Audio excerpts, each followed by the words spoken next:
Chiara Cainero è giunta ieri in perfetto orario all'aeroporto di Ronchi dei Legionari con al collo la sua meritatissima medaglia d'argento conquistata nella finale tutta italiana nel tiro a volo femminile a Rio de Janeiro.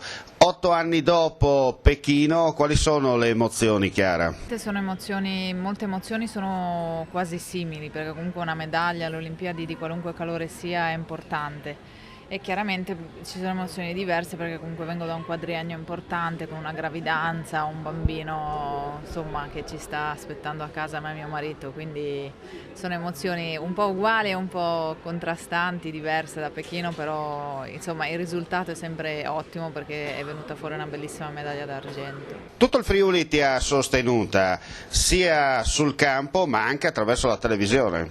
Io non ho visto neanche la mia finale, quindi non ne ho idea, ma non ho dubbio, so che mio marito teneva un gruppo su WhatsApp con tantissime persone e mi hanno detto che ha fatto delle telecroniche eccellenti, erano tutti molto coinvolti. Io aspetto di tornare a casa e di vedere qualche immagine.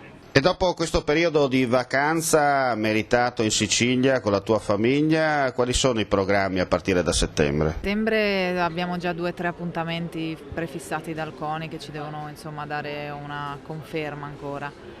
A ottobre avrò la finale di Coppa del Mondo, poi da ottobre fino insomma, a fine anno assoluto riposo. Auguri e complimenti ancora. Grazie mille.